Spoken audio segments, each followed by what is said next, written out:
सभी शुद्ध आत्माओं को हमारा अनंत अनंत वंदन नमन। जे स्वरूप समझा विना पाम्यो दुख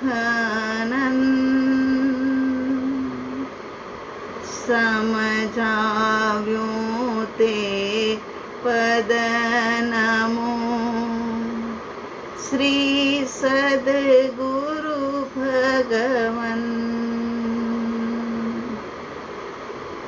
देव गुरु की आज्ञा लेकर के परम कृपालु देव श्रीमद् राजचंद्र जी के माध्यम से लिखित आत्म सिद्धि शास्त्र के ऊपर हमारा स्वाध्याय चल रहा है। गत बहुत से दिनों से हम आत्म सिद्धि शास्त्र की गाथाओं का विवेचन सुन और समझ रहे हैं। कल हमने 108 नंबर की गाथा 108 नंबर की गाथा के अंदर में जिज्ञासु की दशा कैसी होती है उसका वर्णन किया है। जिज्ञासु माने जो जागना चाहता है, जागना की इच्छा वाला, वो जिज्ञासु होता है। तो उनकी दशा कैसी, उनकी भावना कैसी, तो कहते हैं कि कसायनी उपशांतता मात्र मोक्ष अभिलाष भवे खेद प्राणी दया ते कहिए जिज्ञास भवे खेद अंतर दया ते कहिए जिज्ञास। ये वाली गाथा का पूरा विवेचन हमने सुना था। अंतर दया के ऊपर अंतिम कुछ मिनटों में हमने प्रकाश डाला था कि दया तो कई प्रकार की होती है। सबसे पहले स्वदया, भीतर में स्वदया कि अरे मेरा आत्मा तो इतना शुद्ध परम पावन पवित्र होते हुए भी मैंने गलती के कारण से उनको कहां भटकाया। नरक की तीव्र वेदनाओं में भी ये आत्मा गया, तिर्यन की असह्य पराधीन दशा में भी गया, देवलोक के अंदर में जाकर के भी वहां पर मायाचारी की, कपट किया, चोरी की, सब कुछ किया। और मनुष्य बनकर के तो न जाने कितनी गलतियां करी होगी और कर रहे हैं। ये सब बातों के ऊपर तो यहाँ पर सबसे पहले स्व की दया, स्व आत्मा की दया, उसके बाद में पर की दया कि पर का कल्याण कैसे हो। पर के अंदर में पर मानव का तो है ही है, लेकिन जीव मात्र के लिए ये दया आना कि कब इन सब का कल्याण होगा। प्रभु जल्द से जल्द इन लोगों का कल्याण करना, मंगल करना। ये पर दया है, सर्वत्र दया और सर्वात्म दया। सभी आत्मा का, जीव मात्र की आत्मा, फिर चाहे वो नरक निगोद में हो, चाहे देवलोक के राज से सुख भुगतान कर रहे हो, लेकिन प्रभु चाहे कैसा ही सुख भुगतान कर ले वे, लेकिन हमारा लक्ष्य ये नहीं है, क्योंकि वो सुख जो है ना वो अंत वाला सुख है, और हमारा जो सुख है ना वो अनंत अनंत सुख वाला, अनंत समय तक रहने वाला, अनंत काल तक अनंत सुख के अंदर में विद्यमान रहना, ऐसा है। तो सभी जीव मात्र के लिए सर्वात्म दया, सर्वत्र दया, ये वाली बातों के ऊपर चर्चा की थी। और 109 नंबर की गाथा के ऊपर हमारा आज का स्वाध्याय गत गाथा के अंदर में मोक्ष के अधिकारी ऐसे जिज्ञासु जीव में जो गुण होते हैं, वो गुण के बारे में कसाय की उपशांतता वो वाला, ऐसे दशावान जीव को जब सद्गुरु भगवान का योग होता है ना, वो योग होने के बाद मार्ग के ऊपर क्रम से चलना शुरू करता है, क्रम से आगे बढ़ता है। तो गाथा नंबर 109 पहले अपन मतलब सुन लेते हैं। ते जिज्ञासु जीवने हाय सद्गुरु बोध, तो पामे समकीर्तने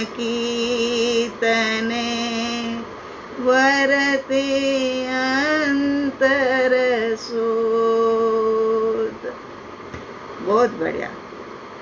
कसाय की उपशांतता, ये कसाय आदि की उपशांतता 4 लक्षण संपन्न ऐसे मुमुक्षु जीव को तत्व जिज्ञासा का गुण प्रगटा है।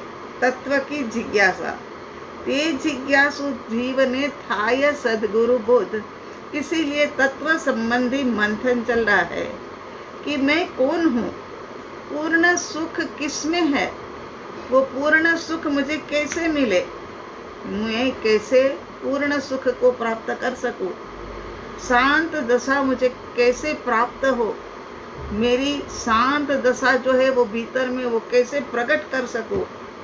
ऐसे मूलभूत प्रश्नों की विचारणा प्रक्रिया अंतर में चल रही है। ये मुमुक्षु के भीतर में ये सब कुछ चल रहा है। यहाँ पर कहते हैं समकित के लक्षण के बारे में बात करते हैं। सम, संवेग, निर्वेग, अनुकंपा और आस्था आदि गुण जिनमें प्रकट हुए हैं, ऐसे जिज्ञासु जीव को आत्मज्ञान की प्राप्ति हेतु सद्गुरु भगवान के परम उपकारी समागम की इच्छा रहती है। जिनके भीतर में ये समकित के गुण जो प्रकट, समकित होने वाला है उससे पहले जो गुण प्रकट होते हैं, तत्समय भी होते हैं, वो वाले गुण जो है ना, सम, संवेग, सम माने समता, चाहे कैसा भी समय आ जाए, कैसा ही अनुकूल प्रतिकूल हो, कैसा ही संयोग और वियोग का दुख सुख हो, लेकिन फिर भी हर बात में समता समता समता, कहीं पर भी विषमता में नहीं। क्योंकि कदम कदम पर विषमता होके तो ढेर लगे पड़े हैं। अगर ऐसे ही विषमता के अंदर में ही रुलते रहेंगे तो ये जन्म और मृत्यु खत्म होने वाले नहीं है। तो सम माने समता पूर्वक जो भी समय सामने आता है उसका स्वीकार कर लेना, ये समता है, सम है। संवेग माने मोक्ष की तीव्र इच्छा, बस मुझे कब प्राप्त हो, कैसे करूं, कहाँ जाऊं, किसको बोलूं, कौन बताएगा। ऐसी भीतर के अंदर में मोक्ष के लिए एक संवेग की धारा उठती है। उनको फिर कहीं अच्छा नहीं लगता, ना यहाँ ना वहाँ, चाहे बाहर ले जाओ चाहे घर में रखो, लेकिन नहीं, बस भीतर के अंदर में तो एक ऐसी धारा चल रही है कि मुझे मोक्ष के अलावा थोड़े में कहीं पर भी मुझे मान्य नहीं करना है। ये मुझे मोक्ष ही चाहिए। निर्वेग माने संसार के प्रति की अनासक्ति, कि ये संसार के अंदर में कुछ नहीं है।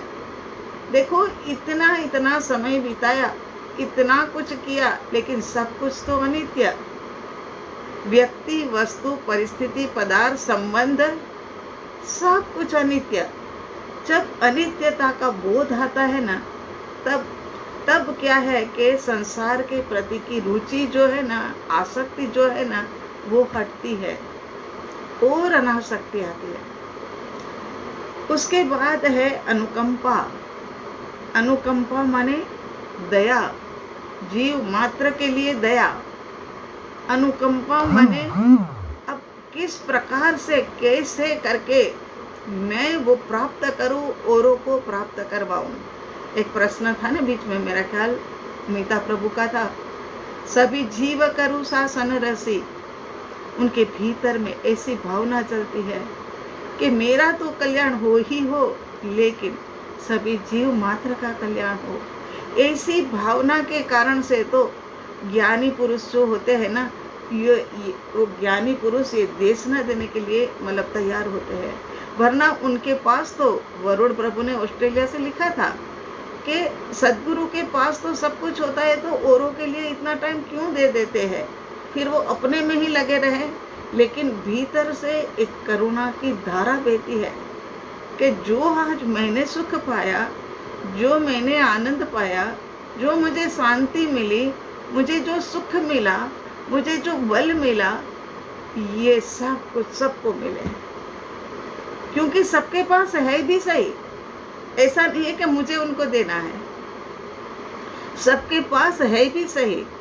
तो फिर ये सबको मिले ऐसी मंगल की भावना, भीतर में एक दया, करुणा, अनुकंपा और आस्था, श्रद्धा, मैं आत्मा ही हूँ और मेरे सद्गुरु देव जैसे बताएंगे कि आत्मा से मोक्ष तक का रास्ता कैसा है और कौन सा है, उसी के ऊपर मेरी पूरी श्रद्धा है। उसके ऊपर श्रद्धान करना।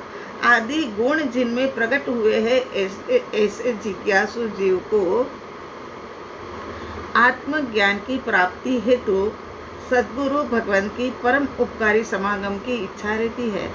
अब उनको लगता है कि मैं अब किसके पास आकर के बोलूं, ये सब भीतर में क्या है, ये पांचों गुण प्रकट हो गए। अब क्या है कि वो सूर्योदय तो जिस समय पर होता है वही समय पर होता है, सुबह के समय पर क्या है कि होता है, मगर उससे पहले एक लालिमा छा जाती है, एक बादल भी क्या है गुलाबी गुलाबी सा दिखने लगता है। सूर्योदय नहीं हुआ है, सूर्योदय की सवारी आने वाली है, सूर्य महाराजा की सवारी आने वाली है, उदित होने वाली है। इस कारण से ये लालिमा छा गई है। इसी प्रकार से सम्यक दर्शन के करीब करीब पहुंच रहा है वो जीव के अंदर ये पांच गुण प्रकट होते हैं, सम, संवेग, निर्वेग, अनुकंपा और आस्था। और ऐसे गुण जब जिज्ञासु जीव के अंदर प्रकट होते हैं, तब उनको किनकी याद आती है कि कोई ऐसे परम उपकारी सद्गुरु भगवंत का समागम मुझे मिल जाए, ताकि मैं उनके पास जाकर के मेरे प्रश्नों का समाधान करूं। ये जिज्ञासु जीव भी तो ऐसा ही है, परम कृपालु देव का शिष्य चाहे खुद ही है, लेकिन ऐसा ही है कि बस अब मुझे मेरा कल्याण करना है, तो मुझे कोई मार्गदर्शक मिल जाए। ज्ञानी पुरुष के समागम का योग हो, निष्कारण करुणा से तत्वबोध देते हो, तत्वबोध के लिए साधना पद्धति और उनका रहस्यमय स्वरूप समझाते हैं। ऐसे समझाने वाले भी मतलब ऐसे ही हो। समझने वाला तो समझने के लिए तैयार है, लेकिन क्या है कि ज्ञानी गुरु जो है वो ज्ञानी पुरुष का समागम हो और निष्कारण उनके भीतर में करुणा हो। ऐसे नहीं कि ये आया है ना तो चलो ठीक है बैठो, और जो पूछते हैं उसमें उदासीन होकर के जवाब दे देते, ऐसे नहीं। करुणा से तत्वबोध देते हो, तत्वबोध के लिए साधना पद्धति और उनका रहस्यमयी जो स्वरूप है ना वो भी समझाते हो। जिज्ञासु जीव समझ से प्रयोग के माध्यम से अंतर्शोध करता है। सद्गुरु भगवान तो मिल गए उनको मिल गए, निष्कारण करुणा करने वाले मिल गए, रहस्य समझाने वाले मिल गए। अब क्या होता है कि ये अब जिज्ञासु जीव समझ के प्रयोग से अंतर्शोधन करता है। अंतर्शोधन भीतर की गहराई में जाकर के, ऐसी मतलब गहराई है, इतना आनंद है वहाँ, कुछ खोज मतलब बहुत बहुत बेशकीमती चीज कहीं पर है, उनकी खोज में निकला हुआ है। हमारी भी कोई बेशकीमती चीज खो जाए, है ना, हीरे की डायमंड की रिंग ही गिर जाए तो कैसे मतलब सब कुछ दरवाजे बंद करके गिरी यहीं पर है, और एक एक चीज को ऊपर नीचे करके देखते रहते हैं ना, इसी प्रकार से यहाँ ये अंतर शोध करता है। अब जिज्ञासु जीव बहिर्मुखता से अंतर्मुखी दशा में आ गया है। बाहर में घूम रहा था, क्रियाओं के अंदर में लगा था, अशुद्ध गुरु के अंदर में लगा हुआ था, मति कल्पना से जीवन जीता था, वो सब कुछ गया। अब वो गया, अब तो बहिर्मुखता से अब अंतर्मुखी दशा में आने लग गया है। और अंतरशोध में अपनी परिणति का अवलोकन, अंतरशोध में अपनी परिणति का, परिणामों का अवलोकन कि कैसे परिणाम है मेरे, पल पल में पलटने वाले, न जाने कैसे कैसे विचार मेरे भीतर में आ जाते हैं और उसके बाद में भेद ज्ञान की भूमिका में आते हैं और स्वस्वरूप का अभ्यास ये जिज्ञासु जीव करता है। उनका अभ्यास मतलब शुरू हो गया है। अंतरशोध में वर्तते साधक की पर रुचि घटती है और स्वरूप की रुचि बढ़ती है। उपयोग तो वही का वही है, चाहे पर के अंदर में लगा लो, चाहे स्व के अंदर में लगाओ। ये जिज्ञासु जीव है, ये मुमुक्षु जीव है, ये मतार्थी जीव है। इनको है ना मतलब स्वरूप के प्रति की रुचि है, इसीलिए पर की रुचि घटती जाती है और स्वरूप की रुचि जो है ना वो बढ़ती जाती है। दिनों दिन प्रसंग प्रसंग में और प्रवृत्ति में सद्गुरु के बोध का विचार करने से तीव्र रुचि जागृत होती है और स्वानुभव के लिए एक योग्यता प्रकट हो जाती है ना। वो गुजराती में कहते हैं ना, सूर्योदय से पहले का समय पो फटना,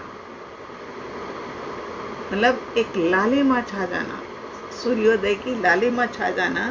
तो ऐसे लालिमा तो छाई गई थी, सद्गुरु भगवंत मिल गए और उन्होंने जो बताया उसके हिसाब से बहिर्मुखी दशा अब घटती गई और अंतर्मुखी दशा जो है वो उनकी बढ़ती गई और अंतर्मुखी दशा के कारण से तीव्र जागृति आई और जागृति के कारण से अब क्या है कि स्वानुभव के लिए योग्यता प्रकट हुई। स्वानुभव माने निर्विकल्प अवस्था में निज शुद्ध आत्मा की अनुभूति। इस प्रकार स्वानुभव के लिए अखंड त्रिकाली ध्रुव चैतन्य तत्व की श्रद्धा हो जाना, वही तो स्वानुभव है।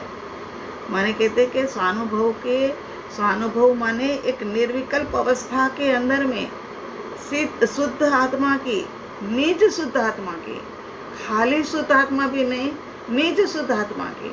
आत्मा तो जगह जगह पर है, जहाँ नजर डालो वहाँ आत्मा है, मगर यहाँ कहते हैं कि निज शुद्ध आत्मा की अनुभूति, निज शुद्ध आत्मा की अनुभूति के लिए श्रद्धा का हो जाना कि मैं आत्मा ही हूँ।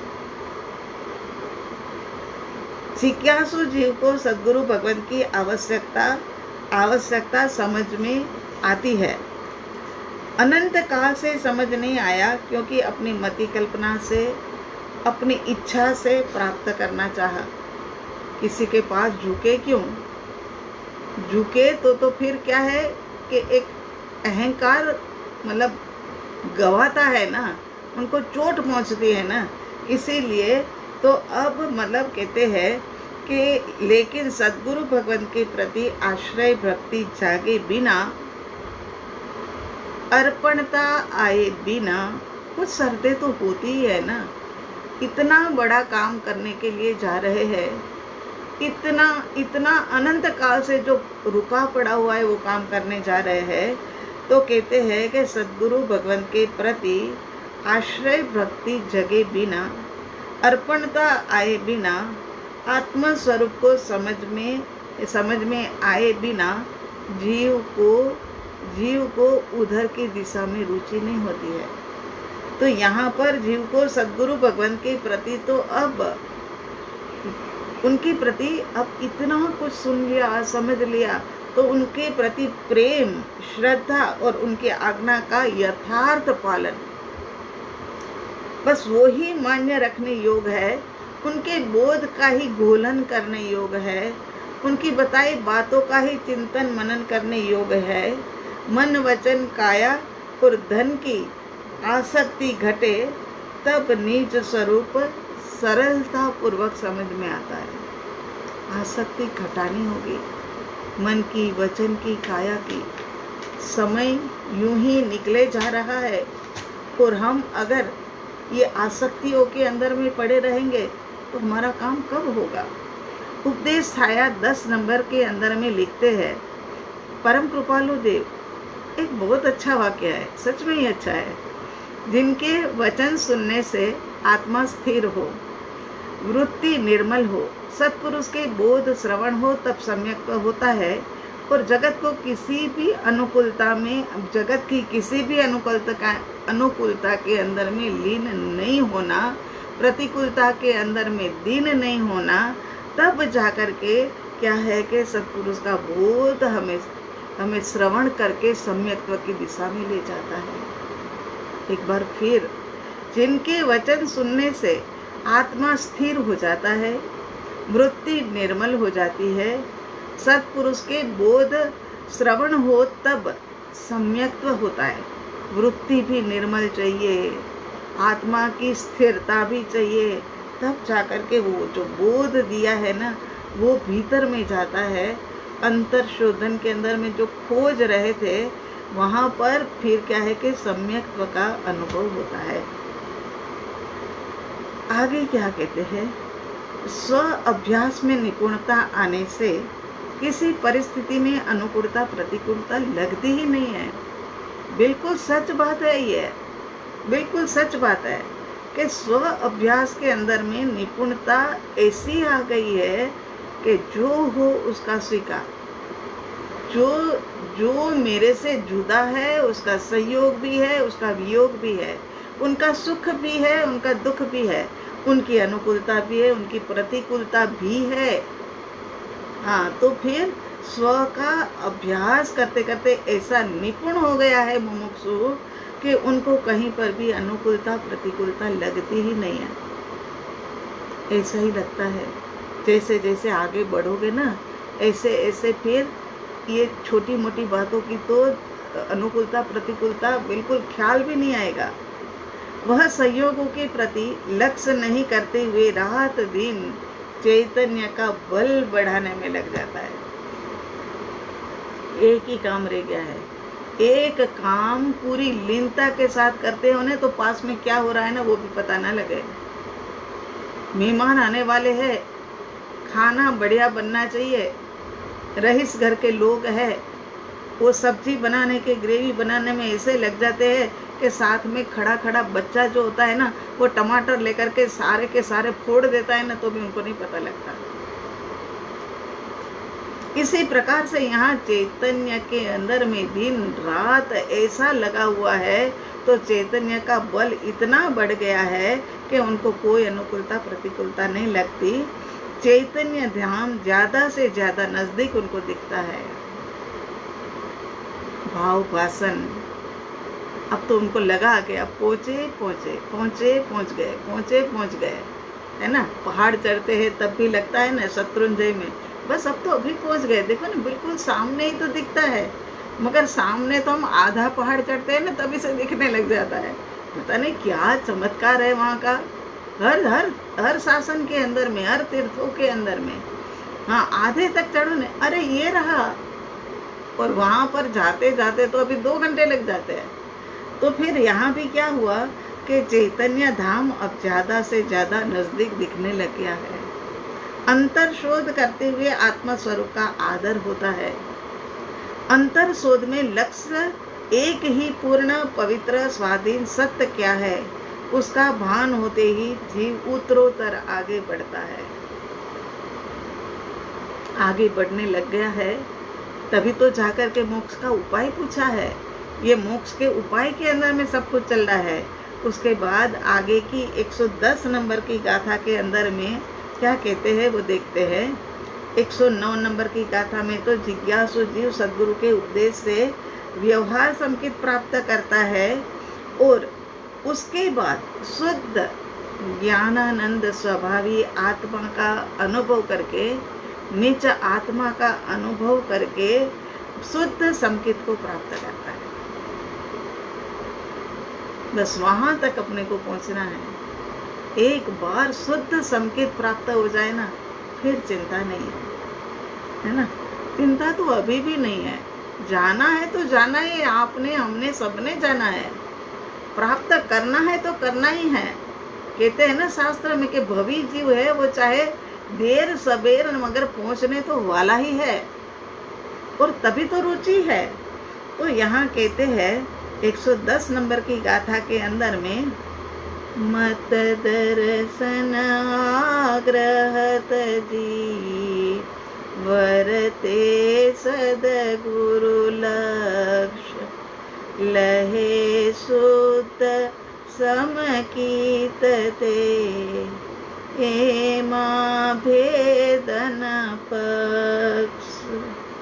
क्या कह रहे हैं कि जीव अपने मत और दर्शन का आग्रही बनता है, असद गुरु द्वारा प्रेरित या मति कल्पना से की हुई मान्यता को ही सत्य मानता है, क्योंकि सत्य तो अभी उनके पास निकट आया ही नहीं है ना। इस कारण से जीव के पास जब तक सत्य नहीं आया होता है ना, तब तो वो मत और दर्शन का आग्रही होता ही है। यहाँ से मिलेगा, वहाँ से मिलेगा, यहाँ भागता है, वहाँ भागता है, रामायण में भागता है, महाभारत में भागता है, महागीता में भागता है, सब जगह भागता है। तो यहाँ कहते हैं कि असद गुरु द्वारा प्रेरित या मति कल्पना से की हुई मान्यताओं को ही सत्य मानता है, और ये न के न प्रकारेण प्राप्त करने का आग्रह करता है। उसमें है ना कभी गड़बड़ हो जाती है। ये जल्दबाजी वाला काम है अमिता बेन, ये जल्दबाजी वाला काम है। ये न के न प्रकारेण, चाहे किसी भी प्रकार से, मगर लेकिन मुझे तो अब चाहिए। ऐसा नहीं, अरे शुद्ध संकेतों को प्राप्त करके बैठेंगे। शुद्ध संकेत वाले को तो फिर कोई चिंता ही नहीं है। उनके लिए तो मोक्ष तद भव या फिर 3 भव के अंदर में प्राप्त होना ही होना है। तो यहाँ जब तक आत्मार्थी जन ऐसी मिथ्या मान्यता का त्याग करके सद्गुरु भगवान के बोध के अनुसार समझ प्राप्त कर लक्ष्य में परिपूर्णता वर्तता है, तब जाकर के उनकी चाल जो है ना वो सही दिशा में शुरू हो जाती है। सम्यक दर्शन की प्राप्ति में 5 लब्धि कारणभूत होती है। ये सम्यक दर्शन प्राप्त होने से पहले ही ये लब्धि आ जाती है। आज का जो आ रहा है वो सब कुछ ऐसे ही आ रहा है कि सम्यक दर्शन तो होने वाला है, मगर उसके कुछ मिनटों के, कुछ समय से पहले ही ये 5 लब्धियां उनको प्राप्त होती है। 5 लब्धि सम्यक दर्शन होता है, तब उससे पूर्व ये 5 लब्धि प्राप्त होती है, और लब्धि माने सिद्धि। इनके नाम है क्षयोपशम लब्धि, विशुद्ध लब्धि, देशना लब्धि, प्रायोग्य लब्धि और करण लब्धि। ये इतनी बातें, मतलब 5 लब्धि है। तो ये 5 लब्धि के माध्यम से जीव, ये लब्धि का उनको कोई महत्व नहीं है, ये तो प्रकट होती है। हाँ, जो एक पेड़ डाला है तो उसमें फल आता है, वो आता है। फल के लिए नहीं, मगर डाल लगाया तो यूं ही था, लेकिन फल आ गया तो आ गया। लब्धि के प्रति उनका कुछ ऐसा है नहीं। तो यहाँ क्या कहते हैं कि 5 प्रकार की लब्धि उनको उनके विकास से पहले ही मिल जाती है। उपरोक्त 5 प्रकार की लब्धि की प्राप्ति से लेकर के शुद्ध संकेत की प्राप्ति को क्रम को परम कृपालु देव ने 3 गाथाओं में कहा। ये अब जो आएगी ना, 3 गाथा जो आएगी ना, उसके अंदर में ये कहा है संकेत की प्राप्ति के क्रम को। संकेत की प्राप्ति का भी क्रम है ना, वो क्रम को परम कृपालु देव ने 3 गाथा 108, 109 और 110 के अंदर में बताया। अनंत जन्म मरण का छेदन भेदन करने वाला यदि कोई हो तो एकमात्र सम्यक दर्शन है, आत्मज्ञान है। इन दिनों में तो सम्यक दर्शन की माला एक गुथ गई होगी, है ना। और काम एक ही है करने जैसा, निज आत्मा का अनुभव, एक ही करने योग्य काम है। बस ये एक काम हो गया तो बाकी का तो स्वतः ऐसा रस आता जाएगा कि स्वतः ही होता जाएगा। और वो जो रस आता है ना, वही हमें बल देता है। हाँ, तो यहाँ क्या कह रहे हैं कि अनादिकाल से धर्म तो बहुत बार किया है। अनादिकाल से धर्म के नाम से धर्म तो बहुत किया है, माने धर्म के नाम से क्रियाएं तो बहुत की है।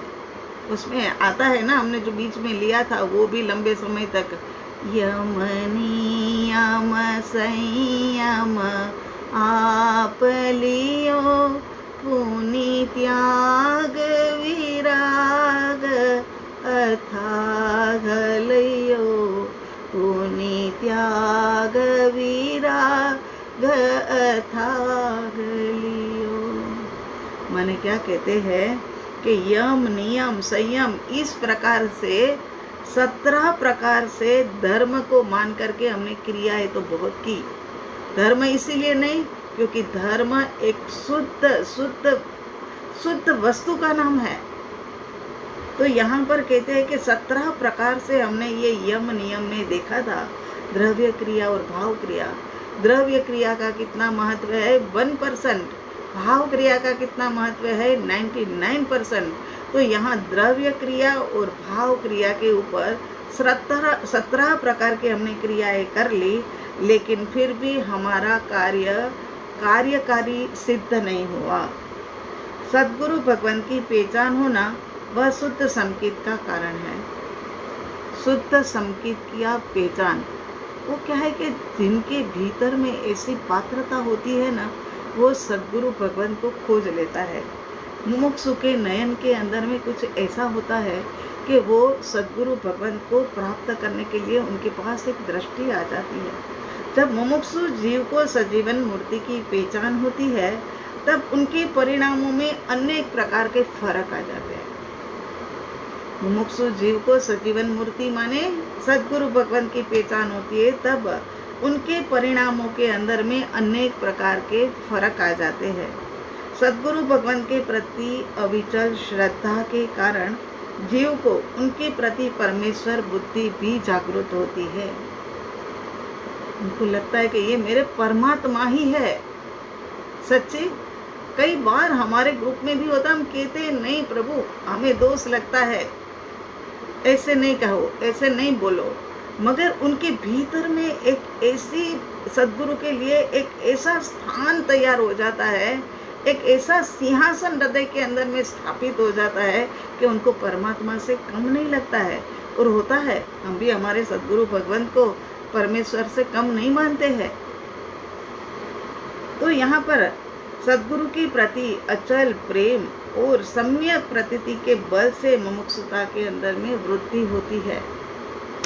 अब क्या है कि उन्हीं के अंदर में रमणता रमणता रमणता रमणता, कोई भी कार्य करना है ना, उसके अंदर में रमणता रहने से है ना, वो कार्य बहुत अच्छे ढंग से होता है और सही तरीके से होता है और जल्दी भी होता है। आगे क्या कहते हैं ये गाथा के अंदर में 111 है ना, 110 मत दर्शन आग्रह तजी वर्ते सदगुरु लक्ष्य। मत का आग्रह छोड़ देना। आत्मा का धर्म तो आत्मा में ही है और कहीं पर भी नहीं है। चाहे हम मंदिर चाहे हम मस्जिद चाहे हम कहीं पर भी जाए, लेकिन आत्मा का धर्म आत्मा में है। ये सब हमें प्रेरणा रूप बन सकते हैं। इसलिए ऐसा नहीं है जब तक शुद्ध को ना पाओ तब तक शुभ को छोड़ना नहीं है। बस ये बात तो याद रखनी है। कुछ लोगों ने बीच में कुछ साल पहले ऐसा कहा गया कि बाह्य की क्रिया छोड़ो, तो भक्तांबर बोलना छोड़ दिया, मालाएं गिरना छोड़ दिया, सब कुछ छोड़ दिया। और फिर क्या किया वो समय पर, बस फिर तो क्या कोई कुछ काम ही नहीं रहता था। आंखें बंद करके बैठते थे ध्यान के लिए, लेकिन उसमें भी विचार विकल्प ही चलते थे। तो कर्म घटाने की बजाय बढ़ा लिया। यहाँ तो कम से कम भक्तांबर बोलते उतनी देर तक अंतर्मुक्ता तो रहती है। तो कहते हैं मत का आग्रह छोड़ देना। आत्मा का धर्म आत्मा में है, किसी मत में नहीं है, किसी पंथ में नहीं है, किसी गच्छ में नहीं है। परम कृपालु देव का ये वाक्य है। मैं किसी भी गच पंथ के अंदर में नहीं हूँ। स्वरूप की ऐसी खुमारी के साथ आत्मा को साधने के लिए निकला हुआ जीव आत्म साधना में तीव्रता से आगे बढ़ता है, क्योंकि अब उनको पता लग गया कि मेरा मेरे भीतर ही है, मेरा मुझ में ही है। अब मुझे कहीं भटकने की जरूरत नहीं है। और भटकना मत, याद रख लेना, समझ पूर्वक काम करना। जो पाना है वो अपने अंदर ही है। सम्यक दर्शन होने से अनंत संसार का अंत आ जाता है। मोक्ष का प्रारंभ माने सम्यक दर्शन को परम कृपालु देव ने अत्यंत हर्षोल्लास से नमस्कार किया है। किसको? परम कृपालु देव किसको नमन करेंगे? वो तो भगवान महावीर स्वामी जी को ही करेंगे ना, क्योंकि उनके ही तो ये शिष्य है। परम कृपालु देव महावीर स्वामी का अंतिम जन्म जब था, तब इधर के पहाड़ों के अंदर में उनके शिष्य थे परम कृपालु देव। तो फिर क्या है कि ऐसे उनको ही करेंगे, मगर यहाँ कहते हैं नहीं, परम कृपालु देव अत्यंत हर्ष और उल्लास के साथ सम्यक दर्शन को वंदन नमन करते हैं। और पत्रांक 839 के अंदर में लिखते हैं, ये भी तो आप सुनो, क्या मतलब रोम रोम खड़े हो जाते हैं। अनंत काल से जो ज्ञान भव हेतु था, भव को बढ़ाने, क्योंकि ज्ञान बढ़ा, ज्ञान तो हर समय है, मगर ज्ञान के माध्यम से विकार है, ज्ञान के माध्यम से इंद्रियों के विषय की चाहत है, ज्ञान के माध्यम से मतलब दुनिया भर की चिंता है, वो भव रूप था, भव का हेतु था। वही ज्ञान समय मात्र के अंदर में जात्यांतर, मतलब उसकी जाति ही पलट गई। वो जात्यांतर करके उसने भव निवृत्ति रूप कर लिया। ऐसे किसने किया? किसने किया? तो कहते ये सम्यक दर्शन ने किया। तो कहते हैं कि जिसने भव निवृत्ति रूप किया है वह कल्याण मूर्ति सम्यक दर्शन को मेरा नमस्कार हो, मेरा नमस्कार हो। ये परम कृपालु देव लिखते, उनको सम्यक दर्शन के प्रति कितनी मतलब कितना आह्लादक भाव होगा भीतर में, कितना अहोभाव होगा। हे सर्वोत्कृष्ट, अभी आगे सुनो, हे सर्वोत्कृष्ट सुख के हेतुभूत सम्यक दर्शन, तुझे अत्यंत भक्ति भाव से मैं नमस्कार करता हूँ, मैं नमस्कार करता हूँ। आगे और कहते हैं, इस अनादि अनंत संसार में अनंत जीव तेरे आश्रय के बिना अनंत अनंत दुख का अनुभव कर रहे हैं। कहते अनंत जीव तेरे आश्रय के बिना, माने सम्यक दर्शन तेरे आश्रय के बिना। और है ही ऐसा, सम्यक दर्शन का आश्रय नहीं होने के कारण से छोटी छोटी बातों में दुख, मोटे मोटे में तो दुख है ही है, मगर तो कहते हैं कि तेरे आश्रय के बिना अनंत अनंत दुख का अनुभव जीव करता है। हे सम्यक दर्शन, हे सम्यक दर्शन, तेरे अनुग्रह से स्वस्वरूप में रुचि हुई, तेरी परम कृपा हुई। अनुग्रह माने तेरी कृपा हुई कि स्वस्वरूप के अंदर में रुचि हुई, परम वितराग स्वभाव के प्रति परम निश्चय हुआ, निर्णय हो गया कि वितराग धर्म यही सच है। कृत्य होने का मार्ग ग्रहण हो गया, कृत्य होने का मार्ग ग्रहण हो गया। संसार से थके लोगों को ही सम्यक दर्शन की प्राप्ति होती है। अपना मत दर्शन आग्रह को छोड़ करके सद्गुरु भगवान की आज्ञा में मार्गदर्शन प्राप्त करके शुद्ध संकेत की प्राप्ति करो, यही मोक्ष का मार्ग है।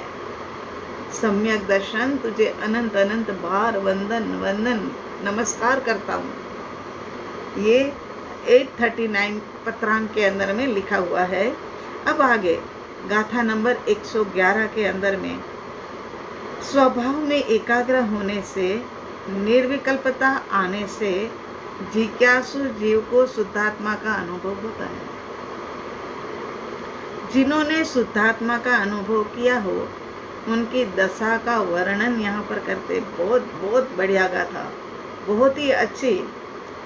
111 नंबर, वरते निज स्वभावनु अनुभव लक्ष प्रतीत वृत्ति वहे निज भावमा परमार्थे समकीत।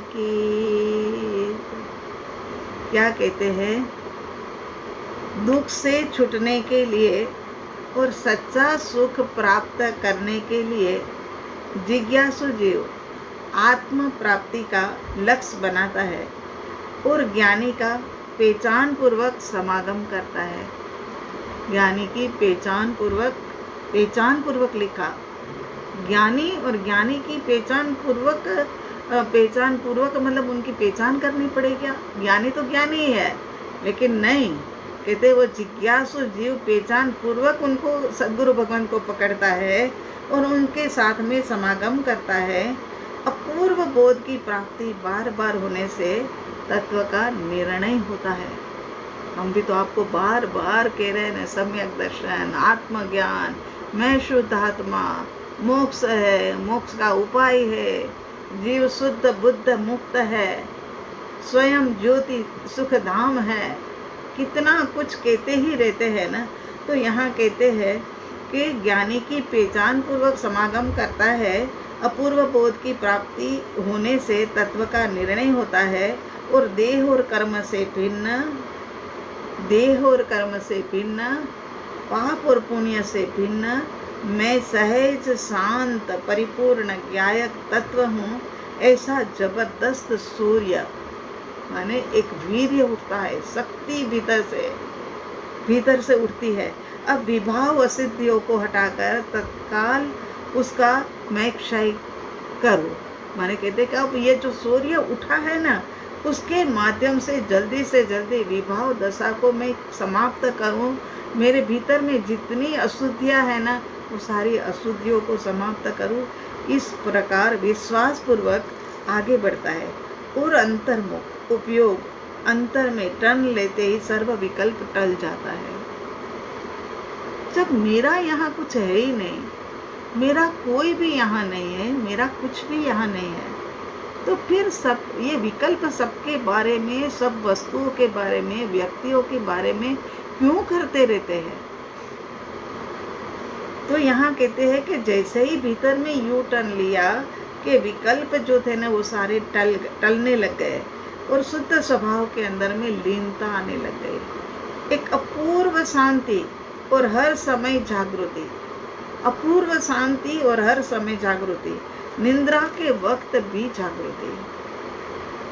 उदाहरण के तौर पर देखते हैं, घनघोर रात है, बरसात और बरसात की गड़गड़ाहट, बिजली चमक रही है, बादल की आवाज आ रही है, तब भी माता तो सो रही है।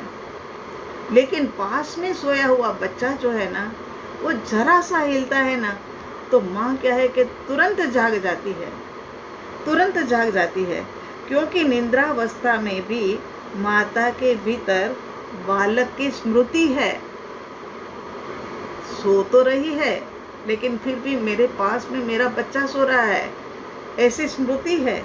इस प्रकार ज्ञानियों को भी निद्रा में स्वरूप की प्रतीति होती है कि चाहे मैं सो रहा हूँ मगर मैं हूँ आत्मा, मैं ज्ञायक हूँ, ऐसी प्रतीति निद्रा में भी सतत चलती है।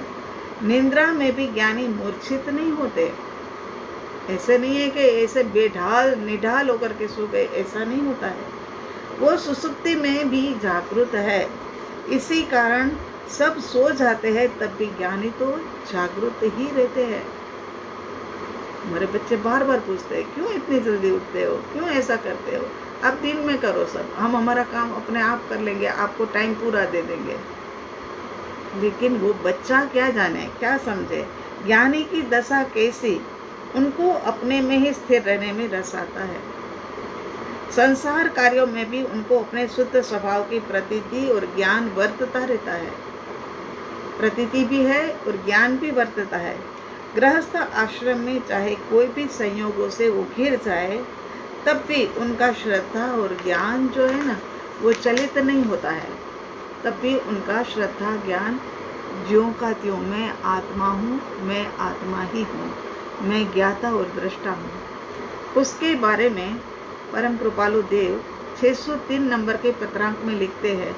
उन्होंने मेरा ख्याल 900, ये वचनामृत उनके जो है ना, उसमें 900 से ज़्यादा पत्र लिखे हुए हैं।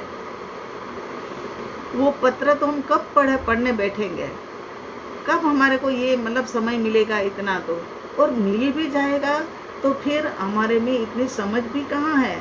तो हमने सोचा थोड़े थोड़े पत्रांक, कोई आसान पत्रांक जो हमें मतलब अच्छे लगते हैं ऐसे इसमें ले लेते हैं, ताकि आपको है ना ये भी बोध मिले, ये पत्रांक भी आपको समझ में आने लगे। तो 603 नंबर का पत्रांक है। उसमें लिखते हैं कि जैसे पवन का वेग दूसरी तरफ होने से नौका दूसरी ओर खींचती जाती है। जाना तो है इधर की तरफ, मगर पवन का वेग उधर से इधर खींच करके नाव को ला रहा है। फिर भी नौका चालक प्रयत्न करता है कि नौका को जिस स्थान पर जाना है उधर की ओर ही ले चले। प्रयत्न करता है। उसी प्रकार ज्ञानी पुरुष मन वचन काया के योग से निज स्वभाव के अंदर में स्थिर होने का प्रयत्न करते हैं। नौका ले जाते, इधर जाना है मगर बार बार इधर की तरफ खींची आ रही है, बार बार इधर की तरफ खींची आ रही है। इसी प्रकार से हमारा भी मन वचन के काया के योग जो है ना, बार बार इधर से उधर से, यहाँ से वहाँ से। अरे पहले तो क्या होता था, दोपहर को बैठो तो ये लगता था कि अरे शाम को खाना क्या बनाएंगे, अभी तो हमने कुछ कहा भी नहीं है, अभी तो हमने निर्णय ही नहीं लिया है। अरे जो होना होगा वो समय पर जो बन जाएगा, ठीक है, निर्णय एक अपनी व्यवस्था होती है, मगर वही समय पर। इसीलिए हम साधकों को हमेशा यही कहते हैं कि सारे कार्य निपटा करके बैठो, कोई कार्य अधूरा ना छोड़ो कि फिर बैठ जाने के बाद में याद आए, अरे ऐसा तो कर लेते तो अच्छा था, ये बात हो जाती तो अच्छा था। ऐसा नहीं, कोई गड़बड़ वाली बात नहीं, सारा का सारा कार्य करके। ऐसे ही यहाँ कहते हैं कि वो नाव उधर जाती है, नौका चालक जो है वो इधर की तरफ लेकर के आना चाहता है, बार बार खींचता है।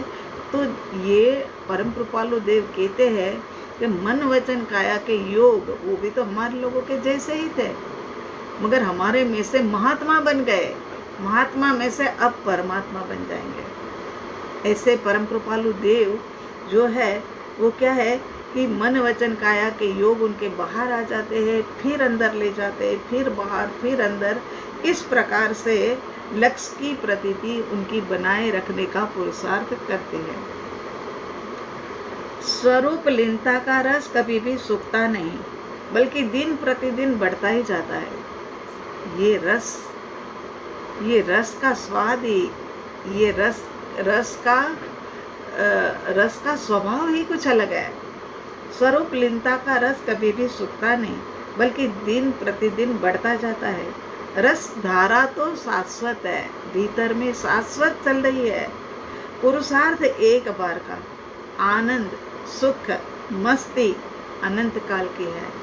अब सोच लो क्या करना है।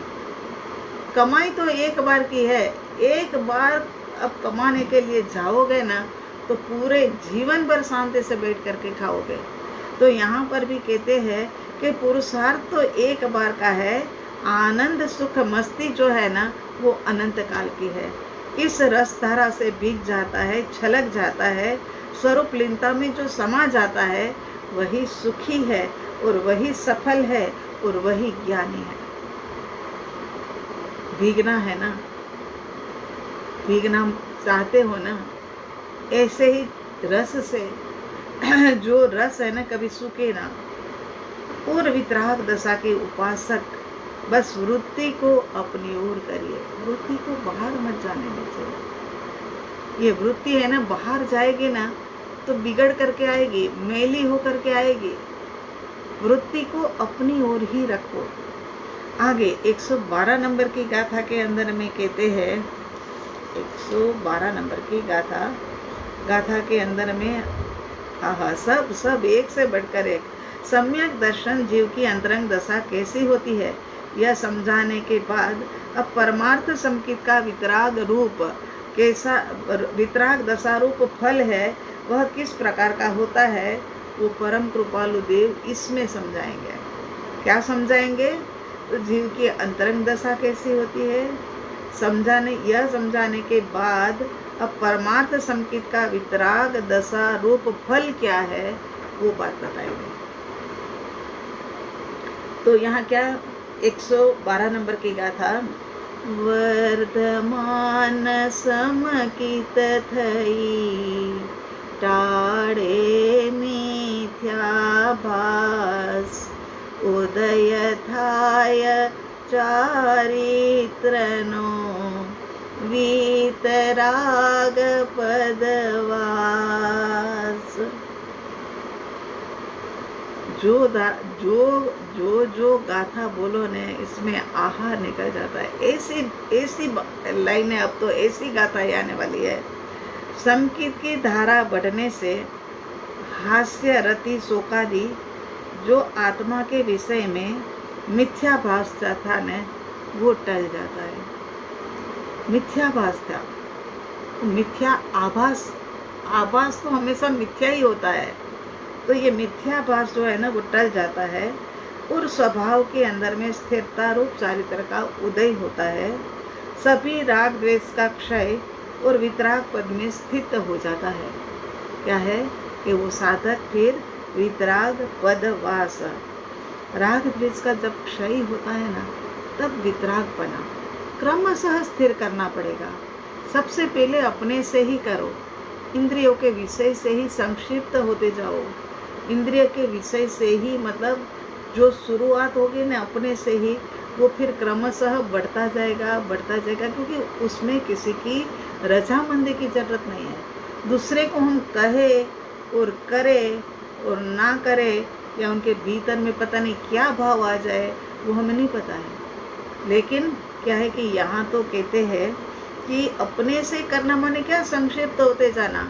अपने खाने पीने की मर्यादा, अपने पहनने ओढ़ने की कपड़े खरीदने की मर्यादा, अपनी सोने की मर्यादा, अपने बाहर जाने की मर्यादा, और दिन भर के लिए अन्न आहार केवल 2 घंटे खुला रखने की जरूरत है। 24 घंटे में 2 घंटे खुला रखो। और तपस्या कोई तपस्या नहीं है, मगर सुबह उठो, चाय नाश्ता वगैरह ले लो, कर पानी पी लो और पानी पी करके चौबिहार कर लो। उसके बाद 11 बजे चौबिहार को पाड़ो। चौबिहार को पाल करके फिर क्या है कि पूरा करके फिर खाना खा लो, फिर पानी पी लो, 15 मिनट के लिए रुको, फिर अच्छे से ठीक से पानी पी लो और उसके बाद में चौबिहार, फिर शाम को खाना, उसके बाद तो फिर चौबिहार होता है। तो 2 घंटे भी नहीं खुला रखने की जरूरत पड़ती है। ये हमारे अनुभव की बात कह रहे हैं। तो ऐसे संक्षिप्त होते जाओ। जितनी देर चौबिहार है ना इतनी देर इतनी शांति है, कोई चीज की आवश्यकता नहीं। ये मन में आता भी नहीं है कि चलो जरा सा जा करके कुछ खा लो, चलो जरा सा लेकर के। पता है कि अब शाम को जो बनेगा वही ठूस के खाना ही है ना, क्यों अभी जल्दी करें। हाँ, तो फिर मतलब ऐसे संक्षिप्त करते जाओ। स्वरूप के अंदर में स्थिर होना है ऐसा निर्णय करने वाला जीव पुरुषार्थ के माध्यम से ही सम्यक दर्शन प्राप्त करता है। आत्मा अनुभव की बढ़ती हुई धारा से कषाय रूप मिथ्याभास जो था वह टल गया, क्योंकि अब तो सामने आ गया, जो सत्य है वो सत्य सामने आ गया। अब तो वो मिथ्या तो जाएगा ही जाएगा ना। जब सत्य ही सामने आ जाता है उसके बाद में मिथ्या टिकता कहाँ है।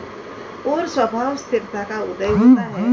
बढ़ती हुई स्थिरता के कारण चारित्र के अंदर में भी स्थिरता आती है। स्थिरता जितने स्थिर होते जाओगे न, खाने में, पीने में, बोलने में, जरूरत नहीं है कि जरूरत से ज्यादा बोले, ऐसी कोई आवश्यकता ही नहीं है। जितनी जरूरत है इतना बोलो। मगर ज्यादा बोलने से तो क्या हो जाएगा कि वो भी मतलब हमारा एक प्रकार का परिग्रह ही हो जाएगा। विचारों का परिग्रह, वस्तुओं का परिग्रह, हर चीज का परिग्रह, सबसे छूटना है हमें। तो यहाँ क्या कहते हैं कि जब भीतर में स्थिरता आ जाती है ना तो उनका आनंद तो जो है ना वो कहा नहीं जा सकता है, ऐसा अकथ्य है, वचनातीत है। चौथे गुण स्थानक की ये बात है। चौथे गुणस्थानक में तो अविरति सम्यक दृष्टि है। उन्होंने आनंद चखा है, लेकिन सर्वविरति मुनिराजों की तरह प्रचुर मात्रा में नहीं चखा है, फिर भी स्वाद आ गया है। तभी तो मुनि दशा दिगंबरत्व धारण होता है। चौथा गुणस्थानक निर्विकल्प शुद्ध उपयोग का ध्यान दशा लंबे समय के बाद आती है। उनको क्या होता है, चौथे गुणस्थानक में होती है ना, वो 6 महीने के भीतर में फिर से सम्यक दर्शन की झलक उनको मिलती है, और वो मिलनी ही चाहिए। यदि 6 महीने हो गए, और मतलब ज़्यादा से ज़्यादा की बात है यार, बाकी तो अच्छे साधक होते हैं, वो तो कुछ समय के बाद करते ही रहते हैं, लेकिन 6 महीने के अंदर में तो होनी ही चाहिए। अगर नहीं होती है तो समझ लेना कि संकित हमारा चला गया है। तो 5वें वाले को हर 15 दिन के अंदर में मतलब अनुभूति होती है। 6ठे और 7वें वाले को मतलब क्या है कि, और मुनिवरों को अंतर्मुहूर्त के अंदर में क्या है कि ये अनुभूति होती है। बाहर आए, आहार किया और फिर अंदर गए। आहार करते करते कभी कभी मुनिराज जो है ना अंदर चले जाते हैं। तो यहाँ पर कहते हैं, और 48 मिनट के लिए यदि उपयोग के अंदर में स्थिर हो गए तो केवल ज्ञान की प्राप्ति हो जाती है। अंतर्मुहूर्त के अंदर 47 मिनट होगी तो भी चलेगा, तब जाकर के लीनता आ जाती है, तो केवल ज्ञान की प्राप्ति हो जाती है। इस प्रकार वर्धमान समकित थई, ये है ना वर्धमान समकित। वर्धमान समकित माने समकित जो है ना वृद्धि को प्राप्त करता जा रहा है, और मिथ्या आभास जो था ना वो टलता जा रहा है। जैसा समकित वृद्धिगत होता है, वैसे ही क्या है कि मिथ्याभास जो है ना वो टलते जाते हैं। क्योंकि वस्तु दूर थी तब तो था कि शायद ये क्या चीज़ है समझ नहीं आती है, मगर अब तो हाथ में आ गई, हथेली में आ गई, उसके बाद तो पता ही लग जाता है कि ये क्या है। तो वर्धमान समकित थई टाड़े मिथ्याभास टालता है।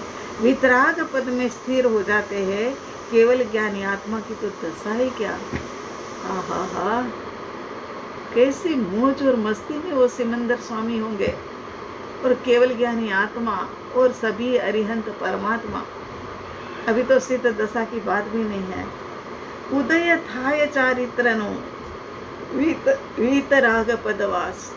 एक छोटा सा संक्षिप्त सा उदाहरण ले लेते हैं, उसके बाद समापन करते हैं। एक दृष्टांत से समझते हैं कि संयुक्त परिवार में सब रह रहे हैं और परिवार बढ़ता जा रहा है। संयुक्त परिवार है और परिवार बढ़ता भी जाता है। जगह छोटी है। अब लगता है कि नया बड़ा सा मकान ले लेते हैं। लेकिन उसको तो अभी क्या है कि 6 महीने के बाद मिलेगा। अभी उसमें कुछ काम बाकी है, इसी कारण से। अब जब हमने ये नया मकान लिखवा दिया ने, वही दिन से क्या होगा कि पुराने मकान के प्रति जो हमारी रुचि थी ना, जो रुझान था ना, वो बदल जाता है। अब कहीं इतनी साफ नहीं, सफाई नहीं, अपनेपन की भावना जो थी, वो मकान के प्रति अपनेपन की भावना भी नहीं रहती है, क्योंकि अब तो कुछ दिन में छोड़ना है।